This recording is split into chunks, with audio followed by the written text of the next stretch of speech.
and welcome to our video on do not create a budget. Now you're thinking, wait a minute, why not? Everybody knows you're supposed to create a budget, right?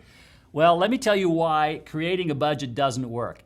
When I got out of financial planning school, that's the first thing they tell you to do. You sit down with a client and you have them write down everything they spend their money on, and then you have all these expenses, and then you say, how much can you save and where can we cut? And you go through that whole exercise.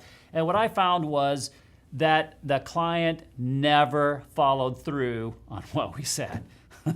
It's kind of like saying, you know, here's what you need to do to get fit and lose weight. You need to work out and eat well, and you need to do all this. You create a whole plan, and then nobody follows it. Okay, so what I discovered was that creating a budget doesn't work. And you know why it doesn't? Because everything on there is stuff you want. It wouldn't be on there if you didn't want it. So to get you to give it up, it's like it's not going to happen. And the other problem you run into is if you have a husband and a wife, and the husband says something like, oh yeah, you should cut down on whatever expenditures you have, and then she goes, oh yeah, well you need to cut down on whatever you're doing. And then they get into an argument right there in front of you, and you're like, kids, stop it. So this whole budgeting thing, in my view, doesn't work. So here's how you do it. What you do is you do the same thing that the federal government does.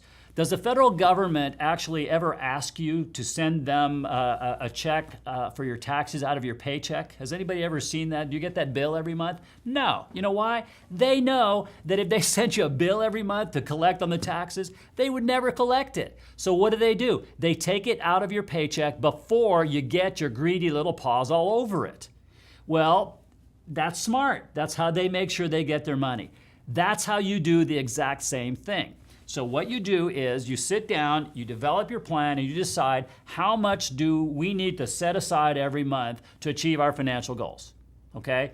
Now, what you do then is you set up an auto deposit to your investment account for whatever that amount is. Now here's what's going to happen. Rather than going through your budget and saying, we're not going to do this and we're not going to do that, what's going to happen is you'll still do everything you want. You just won't do as much of it, okay? So if we said, let's take 10% of your expenditures and put that into investments every month, then what that means is you're left with 90%. So what it means is you'll do 90% of the stuff you used to do instead of 100. So instead of eating out twice a month, you'll eat out once a month. Instead of renting 12 videos, you'll rent 7. You'll go to the movies twice instead of 4 times. You'll still do all the stuff you want. You'll just reduce the quantities that you were doing them in, and you won't miss it. I promise you won't miss it. So and I'll tell you, this happens in nature. If you look at sharks, okay? I learned this back in the days when Jaws was the big movie. You guys may remember that. We were in Florida, and they were fishing. These kids would actually swim out with the chum and catch the sharks. And I was like, these kids are going to get eaten alive. But they'd bring the sharks in, and there were all these baby sharks. This is kind of gross, sorry, but it was inside this pregnant shark, and they cut her open, and there were all the babies. So sorry for that. But anyway, the story is this. If you take one of those little baby sharks, they're only about this big when they come out. And by the way, they bite. They're dangerous. So you get these little sharks. If you take that little shark and you put him in a tank about this big, he will not grow bigger than the tank that he's in. He will not grow big enough to die. You take him out and you throw him in the swimming pool, and he'll grow big enough to live in the swimming pool, but not big enough to die. And then you take him out and throw him in the ocean, and he'll grow to full size.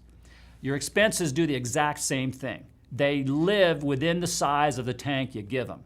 So your job is not to budget, it's to limit the size of the tank. If you take the money away from you before you have it to spend, the available dollars to spend are smaller, the tank is smaller, and guess what? You'll still do everything you love to do, you just won't do as much of it, and you won't miss it. Meanwhile, you're building up a nice nest egg for yourself, okay? So don't budget, reduce the size of the tank.